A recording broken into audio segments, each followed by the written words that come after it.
ذلك قولهم بأفواههم يضاهئون قول الذين كفروا من قبل قاتلهم الله أنى يؤفكون صدق الله مولانا العظيم وصدق رسوله النبي الكريم اللهم صل على محمد النبي الأمي وعلى آله وصحبه وسلم تسلیما۔ محترم سامعین ذی وقار، آپ کے سامنے قرآن مجید فرقان حمید میں سے سورہ توبہ کے رکوع نمبر 5 کی پہلی آیت مبارکہ تلاوت کرنے کی سعادت حاصل کی ہے۔ اللہ جل شانہ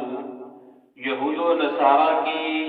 ایک بات کو بیان کر رہے ہیں۔ وقالت، اور کہا،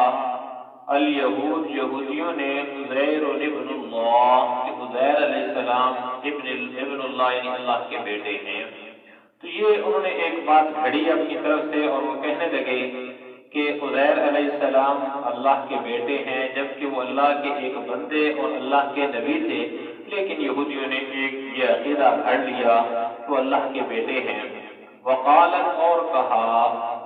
النصارى، عیسائیوں نے، نصرانیوں نے، المسیح ابن اللہ، کہ مسیح اللہ کے بیٹے ہیں، یعنی حضرت عیسیٰ علیہ السلام اللہ کے بیٹے ہیں۔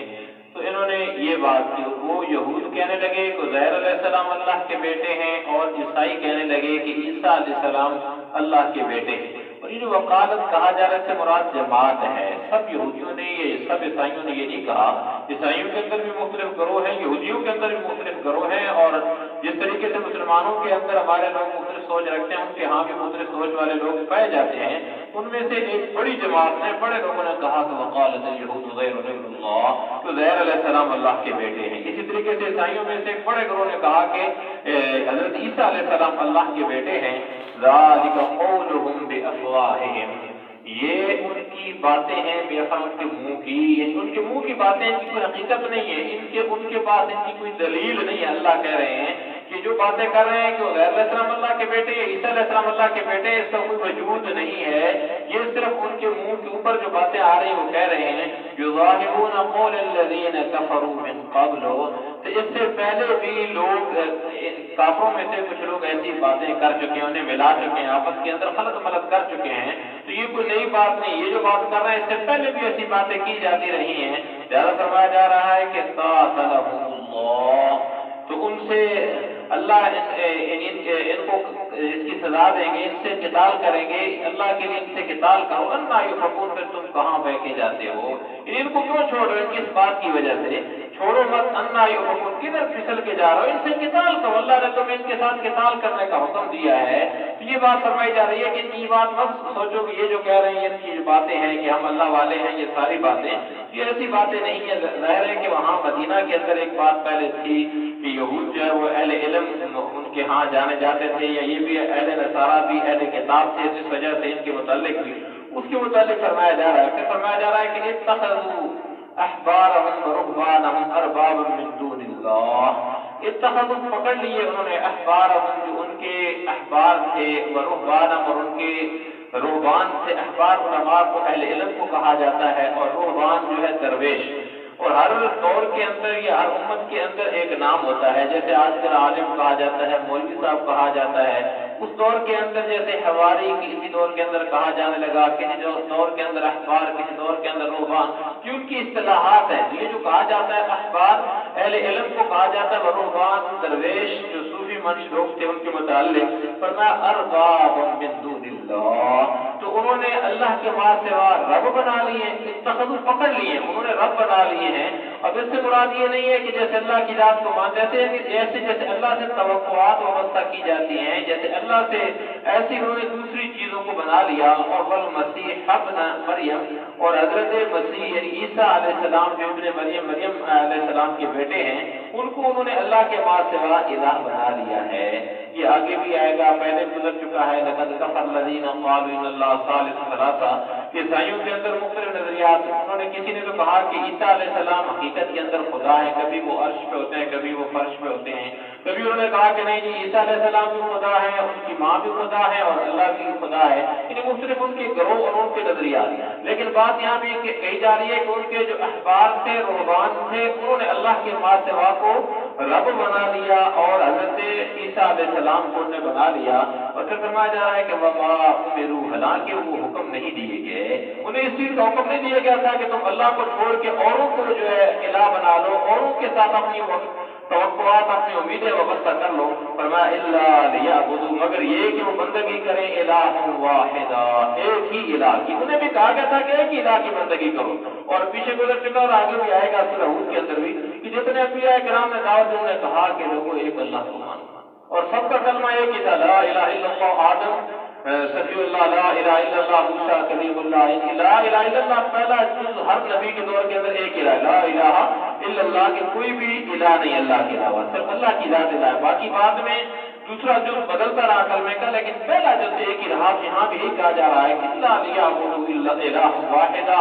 مگر یہ کہ انہیں چاہیے کہ وہ عبادت کریں ایک ہی الہ کی جو اللہ کی ذات ہے۔ آگے فرمایا جا رہا ہے کہ لا الہ، کوئی الہ نہیں، الا ہو، صرف وہی ہے، کون ہے؟ اللہ کی ذات ہے، اس کے آگے صرف بیان کی جا رہی سبحانہ، وہ پاک ہے، اما اس سے یشرکون، جو وہ یہ ساجی بناتے ہیں، شریک بناتے ہیں، اس کے پارٹنر بناتے ہیں، اسے اللہ کی ذات پاک ہے، لیس کمثلہ شیء،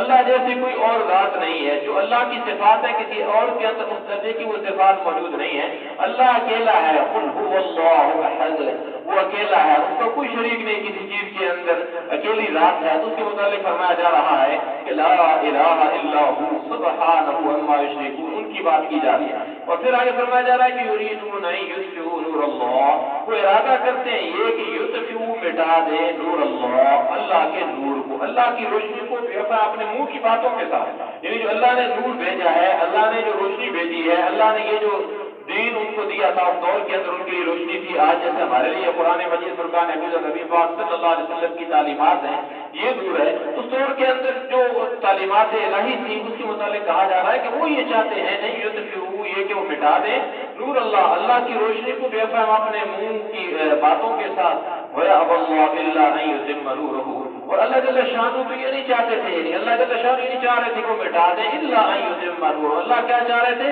یہ کہ وہ پورا کر دیں اپنے نور کو، اپنے حکم کو، اپنی تعلیمات کو، اللہ پوری دنیا کے اوپر ان کو چلا دیں، ان کو جو ان کا اللہ کا جو تعلیمات ہے عام ہو جائے۔ فرمایا جا رہا ہے کہ یہ اللہ یہ چاہتے تھے، وہ یہ چاہتے تھے کہ اللہ کے نور کو، اللہ کی روشنی کو، اللہ کے دین کی تعلیمات کو ختم کر دیں۔ فرمایا وَلَوْ كَرِهَ الْكَافِرُونَ، اگرچہ اس کو ناپسند کریں کافر، لیکن اللہ یہ چاہتے تھے کہ میں اس کو پھیلا دوں۔ اور چاہت کس کی ہوتی ہے؟ جو طاقت والا ہوتا ہے، اور طاقت والی ذات اللہ کی ہے، زیادہ غالب اسی چیز نے آنا ہے کہ جو طاقت والی ذات ہے وہ اللہ کی ہے، اور باقی حکمتیں الگ ہیں کہ اللہ جل شانہ کبھی دین والوں کو شکست دے دیتے ہیں، کبھی انہیں مغلوب کر دیتے ہیں، لیکن آخر کار غلبہ دین والوں کو ہی ملنا ہوتا ہے۔ آگے پھر نبی پاک صلی اللہ علیہ وسلم کی صفت بیان کی جا رہی ہے، والذی ارسل رسولہ، وہی ذات ہے جس نے بھیجا اپنے رسول کو بالہدی، ہدایت کے ساتھ، ودین الحق کے، اور دین حق کے ساتھ، لیظہرہ، تاکہ غالب آ جائے وہ علی الدین، پورے دین کے اوپر، پورے کے پورے دین کے اوپر، یعنی جو پورا نظام زندگی ہے اس کے اوپر دین غالب آ جائے، یعنی مسلمانوں کی زندگی کے اندر دین غالب ہونا چاہیے، ہر بات کے اندر اللہ کا حکم جو ہے ان کے اوپر غالب ہونا چاہیے، نہ کہ دنیا کی محبت چھا جائے یا دنیا کا غلبہ ہو، جس چیز کا غلبہ ہوگا وہی پائی جائے گی۔ تو لہذا یہاں فرمایا جا رہا ہے کہ اللہ نے اپنے جو محبوب کو بھیجا، رسول کو بھیجا، انہیں ہدایت دے کے بھیجی، دین حق دے کر بھیجا، اور بھیجنے کی وجہ بیان کی جا رہی ہے کہ اس لیے بھیجا کہ تاکہ وہ غالب ہو جائے ہر ایک چیز کے اوپر، لیظہرہ علی الدین کلی، دین ویسے کو کہتے ہیں تو ہر ایک چیز جو زندگی گزارنے کا طریقہ ہے اس کے اوپر کیا ہو جائے، یہ غالب ہو جائے، سارے کا سارا اللہ کا دین ہو جائے۔ پھر آگے فرمایا جا رہا ہے کہ وَلَوْ كَرِهَ الْمُشْرِكُونَ، اگرچہ ناپسند کریں مشرک تو نہیں چاہتے کہ دین غالب ہو جائے، کافر تو نہیں چاہتے کہ دین غالب ہو جائے، لیکن اللہ کیا چاہتے ہیں؟ اللہ یہ چاہتے ہیں کہ اللہ کا دین غالب ہو جائے۔ تو ایک بات دنیا کے اندر ایک جو دستور ہے، طریقہ ہے، وہ یہی ہے کہ ہمیشہ طاقتور غالب آتا ہے۔ تو اللہ کی ذات طاقتور ہے، وہ عزیز ہے، وہ غالب ہے، ہاں وہ حکمت والی ہے، کبھی اس نے کسی کو تھوڑا سا نیچے لے جانا، یہ اس کی اپنی حکمتیں ہیں۔ پھر آگے فرمایا جا رہا ہے یا ایھا الذین آمنوا، اے ایمان والو، ان کثیرا من الاحبار والرہبان، کہ بے شک بہت سارے احبار میں سے اور رہبان میں سے ایسے لوگ ہیں، لیأکلون اموال الناس، البتہ وہ کھاتے ہیں لوگوں کے مالوں کو بالباطل، باطل طریقے سے، حرام طریقے سے کھاتے ہیں، ناجائز طریقے سے کھاتے ہیں، ویصدون عن سبیل اللہ، اور وہ روکتے ہیں اللہ کے رستے سے۔ اب اس کے اندر یہ ہے کہ اگر کوئی بندہ وہ اللہ کے دین کی بات کو توڑ موڑ کے پیش کرتا ہے، اس کو صحیح طریقے سے پیش نہیں کرتا، اور اس کے بدلے کے اندر وہ عوض لے لیتا ہے، جو زمرے کے اندر آئے گا، کیونکہ پہلے جو اخبار اور رہبان تھے وہ لوگوں کی منشا کے مطابق دین کو تبدیل کر دیا کرتے تھے، جیسے وہ چاہتے تھے ویسے کر دیتے تھے۔ تو اب اگر آج کے دور کے اندر بھی کوئی امت محمدیہ کے اندر بھی کوئی ایمان والوں کہا جا رہا ہے کہ اگر ان کے لیے وہ سزائیں تھی، اگر آج کا بھی کوئی مولوی صاحب اٹھ کے، آج کا کوئی پیر اٹھ کے، اگر وہ اسی دنیاوی کسی اپنا وہ جو اسے مل رہے ہیں، کیا کہتے ہیں، کوئی وظیفے دیے جا رہے ہیں، کسی وجہ سے وہ دین کو تبدیل کر دیتا ہے، تو اس کے متعلق فرمایا جا رہا ہے کہ جتنا مال مل رہا ہے، جو کچھ اسے تحفے تحائف مل رہے ہیں، نذرانے مل رہے ہیں، فرمایا لا یأکلون اموال الناس بالباطل، تو وہ باطل ہیں، اس کے لیے حرام ہیں، ناجائز ہیں۔ اور پھر فرمایا کہ وَيَصُدُّونَ عَن سَبِيلِ اللَّهِ، یہ کہ وہ روکیں اس سے اللہ کے رستے سے۔ اگلی بات فرمائی جا رہی ہے کہ وَالَّذِينَ يَكْنِزُونَ الذَّهَبَ وَالْفِضَّةَ، اور جو لوگ خزانہ اکٹھا کرتے ہیں، اکٹھے کرتے ہیں، الذهب سونے کو، والفضة اور چاندی کو اکٹھا کرتے ہیں، وَلَا يُنْفِقُونَهَا فِي سَبِيلِ اللَّهِ، اور اسے خرچ نہیں کرتے اللہ کے راستے کے اندر، فَبَشِّرْهُمْ، ان کے لیے بشارت ہے، بعذاب علیم، دردناک عذاب کی۔ اب اس کے اندر صحابہ کرام رضوان اللہ تعالیٰ علیہ مجمعین کے اندر دو رائے تھی۔ ایک سیدنا ابو ذر غفاری رضی اللہ تعالیٰ عنہ کی رائے تھی، وہ یہ کہا کرتے تھے کہ بالکل سونا پاس رکھنا حرام ہے، جو رکھے گا جس آیت کے زمرے کے اندر آ جائے گا اس کے لیے دردناک عذاب، اور یہ حرام ہے، مطلق وہ حرام سمجھتے تھے۔ اور مدینہ کے اندر سیدنا عثمان غنی رضی اللہ تعالیٰ عنہ کے دور کے اندر وہ اتنی سختی کرتے تھے کہ انہیں باہر نکال دیا گیا، انہیں صحرا کے اندر انہوں نے وہاں بسیرا کیا، اور وہاں ہی بعد میں ان کا انتقال بھی ہوا۔ تو حضرت سیدنا ابو ذر غفاری رضی اللہ تعالیٰ عنہ اس میں بڑے ڈٹ کی شدت کے ساتھ عمل کرتے تھے، جبکہ جمہور کا یہی ہے کہ ہاں سونا اگر جائز ذریعے سے اس نے کمایا ہے، اپنے پاس رکھا ہوا، اس کے اوپر زکوٰۃ دے رہا ہے، زکوٰۃ دے رہا ہے، تو اس کے لیے جو ہے وہ رکھ سکتا ہے، لیکن حلال ذریعے سے کمائے اور اس کے اوپر زکوٰۃ ادا کرے۔ اگر ناجائز ذریعے سے کمایا تب بھی ٹھیک نہیں، اور زکوٰۃ ادا نہیں کر رہا تو تب بھی ٹھیک نہیں ہے، دونوں چیزیں اس کے لیے وبال ہیں۔ یہ علماء کا عام یا اس وقت جو اس پہ اتفاق ہوا تھا صحابہ کرام رضوان اللہ تعالیٰ اجمعین کا اسی بات کے اوپر، تو وہ ہے۔ لیکن اگر اس کے علاوہ ہے تو اس کے متعلق یہی جو حضرت ابو ذر غفاری رضی اللہ تعالیٰ عنہ کی بات تھی وہی ہے۔ پھر فرمایا جا رہا ہے کہ یوم یحمیٰ علیہا فی نار جہنم، تو وہ تپایا جائے گا، یعنی سونا اور چاندی دونوں کو تپایا جائے گا ان کے اوپر، فی نار جہنم، جہنم کی آگ کے اندر ڈال کے ان کو تپایا جائے گا۔ جو خوب تپا دیا جائے گا، فرمایا جا رہا ہے فَتُقْوَىٰ بِهَا جِبَاهُهُمْ وَجُنُوبُهُمْ وَظُهُورُهُمْ، تو پھر داغا جائے گا اس کے ساتھ ان کی پیشانیوں کو، ان کی پہلوؤں کو، اور وَظُهُورُهُمْ، اور ان کی پیٹھوں کو اس سے داغا جائے گا۔ جب ظاہر ہے کہ بھٹی کے اندر کوئی چیز گرم ہو، پھر اس کے بعد جب داغی جا کے اس کو موڑا جاتا ہے، تو اس کے متعلق کہا جا رہا ہے کہ اس کیفیت کو بیان کیا جا رہا ہے کہ جو لوگ سونا اس طریقے سے اکٹھا کرتے ہیں، اس سے زکوٰۃ ادا نہیں کرتے ہیں، یا ناجائز ذریعے سے مال اکٹھا کرتے ہیں۔ سونا چاندی ایک مال ہے، اس دور کے اندر ظاہر ہے کہ جو آج کل یہ روپیہ یا جو چیزیں چل گئی ہماری، اس دور کے اندر وہی سکے تھے، وہی سونا چاندی کو اکٹھا کیا جاتا تھا، آج سے یہ روپے پیسے اسی کے زمرے کے اندر آئیں گے، جو بھی ایسی چیزیں زمرے کے اندر آئیں گے، اس کو اگر کوئی ناجائز ذریعے سے اکٹھی کرتا ہے، اپنے پاس جمع کر کے رکھتا ہے، اور اس کے بعد اس کے اوپر زکوٰۃ نہیں دیتا، تو اس کے متعلق فرمایا جا رہا ہے کہ یوم یحمیٰ علیہا فی نار جہنم، ان ساری چیزوں کو گرم کر کے اس جہنم کے اندر ڈالا جائے گا، آگ کے اندر، اور پھر اس کو ڈالا جائے گا اس کی پیشانی کو، اس کے پہلوؤں کو، اور اس کی پیٹھوں کو، ھذا ما کنزتم لانفسکم، اور پھر کہا جائے گا یہ وہ خزانہ ہے لانفسکم، تمہارے لیے جو تم نے اپنے لیے اکٹھا کیا تھا، فذوقوا، چکھو، ما کنتم تکنزون، جو کچھ تم اکٹھا کر رہے تھے، خزانہ بنا رہے تھے، اپنے پاس جو مال و دولت جمع کر رہے تھے، یہ وہ مال و دولت ہے، تو لہذا ہم خیال کریں، اپنے گریبانوں کے اندر جھانکیں کہ ہمارے پاس جتنا مال ہم اکٹھا کر رہے ہیں آیا یہ جائز ذریعے سے اکٹھا کر رہے ہیں؟ پہلی بات تو اس پہ غور و فکر کریں۔ پھر دوسری بات یہ ہے کہ اس کو دیکھیں کہ ہم اس کے اندر زکوٰۃ ادا کر رہے ہیں کہ نہیں کر رہے ہیں، اور ہمارے اوپر زکوٰۃ ہے کہ نہیں۔ ایک بات اکثر جو یہ ہوتی ہے ہمارے اندر، ہم سے غلطی ہو جاتی ہے کہ ہمارے گھروں کے اندر جو ہماری مائیں بہنیں ہوتی ہیں جن سے ہم دنیا کے سارے معاملات، باقی کھانا پینا ان سے صحیح وہ معاملات اور ان کے اوپر اپنی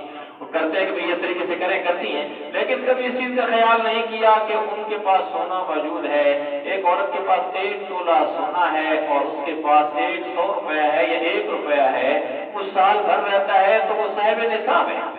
اگر اس کے اوپر قرض نہیں ہے یا اور کوئی چیز نہیں ہے تو اب ظاہر ہے کہ 1 تولہ سونا جو ہے وہ کتنی اس کی مالیت ہے۔ آج کل کے دور کے اندر جو 52.5 تولہ چاندی ہے اس کی تقریباً ویلیو جو ہے وہ 70-80 ہزار بنتی ہے۔ اب اگر اس عورت کے پاس جو 70-80 ہزار کے برابر سونا ہے، جو قیمت اس کی ہو، دیکھا جائے گا اگر وہ موجود ہے، پورا سال رہتا ہے، بھلے اس نے پہنا ہوا ہے لیکن اس کے پاس پیسے بھی موجود ہیں۔ اگر صرف سونا ہے تو پھر 7.5 تولے ہوگا، لیکن اگر اس کے پاس چاندی اور سونا ہے یا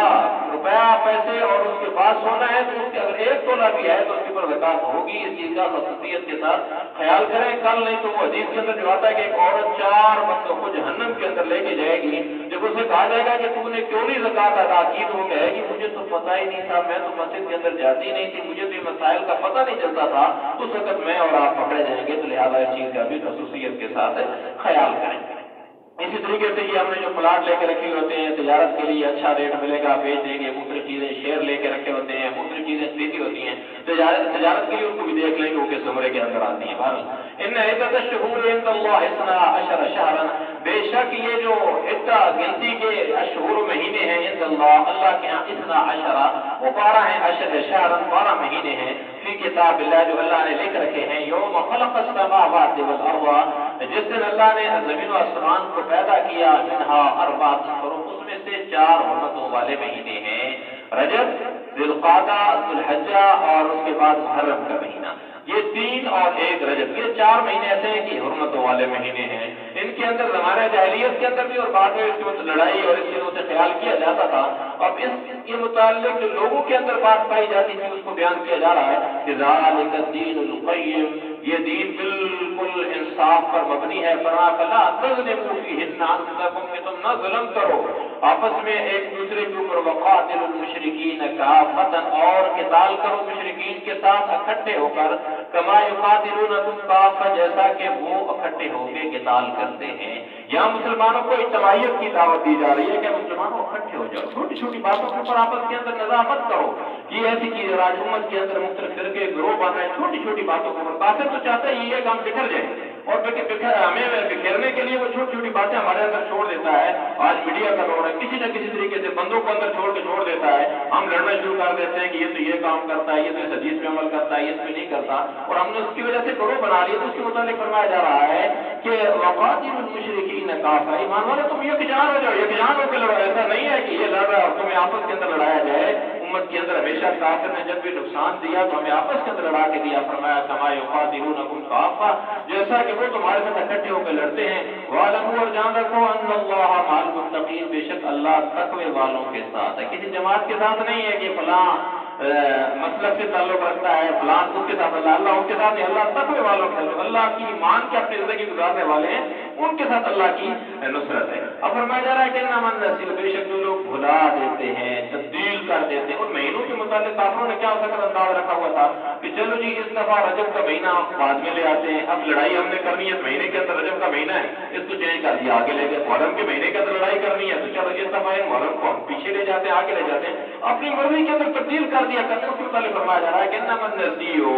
کہ بلا دینا، ان کو تبدیل کر دینا، زیادۃ فی الکفر، کفر کے اندر یہ زیادتی ہے، کفر کے اندر اور زیادتی کرتے تھے کہ اللہ کے مہینوں کو وہ تبدیل کر دیتے تھے۔ یضل بہ الذین کفروا، اور جو کافر لوگ ہیں اس کے ساتھ اور دور گمراہی کے اندر پڑتے تھے۔ یحلونہ عاما، اور وہ حلال کر دیتے تھے ایک سال کے اندر، وہ یحرمون عاما، اور دوسرے سال کے اندر ان کو جو ہے وہ حرام کر دیتے تھے۔ ان کی جب دل چاہتا تھا کہ انہوں نے اس مہینے کو حلال قرار دے دیا، اس کو حرام قرار دے دیا، اس کو حرمت والا بنا دیا، اس کو جو ہے وہ حلت والا بنا دیا، انہوں نے اپنی مرضی کے اندر جو تبدیل کر رہے تھے اس کے متعلق پہلے فرمایا جا رہا ہے کہ ذالک الدین القیم، اللہ کا ایک نصاب اللہ نے بنا دیا، دوسری طریقے طریقے سے ہیں، یہ تبدیل نہیں، یہ 12 مہینے اور جو ان کے وقت رکھ دیے گئے وہی ہیں، اس کے کسی کے تبدیل کرنے سے تبدیل نہیں ہو سکتے۔ فرمایا ما حرم اللہ، پھر وہ ان کو گن لیا کرتے تھے، ان کی گنتی ما حرم اللہ، دوسرے جو اللہ نے ان کو حرام قرار دیے، فحلوا ما حرم اللہ، اور پھر وہ حلال کر دیتے تھے جو اللہ نے حرام قرار دیا ان کی بات میں۔ فرمایا زین لهم سوء اعمالهم، زین مزین کر دیے گئے ان کے لیے ان کے برے اعمال۔ آج ہمارے لیے ان کے لیے تو مہینوں کو تبدیل کرتے تھے، ہم بھی بہت ساری چیزوں کو تبدیل کر لیتے ہیں، ہم اپنے گریبانوں کے اندر جھانکیں تو ہم تبدیل کر کے سورج کو بھی تبدیل کر لیتے ہیں، بہت ساری چیزوں کو تبدیل کر لیتے ہیں، تو پھر کیا ہوتا ہے کہ ہم اپنے دل کے اندر خوش ہو جاتے ہیں کہ نہیں ہمارے لیے ٹھیک ہے، اس ہمیں سوچنا ہوگا۔ پھر فرمایا جا رہا ہے کہ واللہ لا یہدی القوم الکافرین، اور اللہ جل شانہ کی ذات کافر قوم کو ہدایت نہیں دیتی ہے، اسے سیدھے راستے کی طرف یا وہ چیز اللہ جل شانہ کی ذات سچائی نہیں دیتی ہے۔ اللہ کریم کی ذات ہم سب کو صحیح معنوں کے اندر صحیح طریقے سے اپنی اس پیاری کتاب کو پڑھنے سمجھنے اور اس پر عمل کرنے کی توفیق سے نوازے۔ وما علینا الا البلاغ۔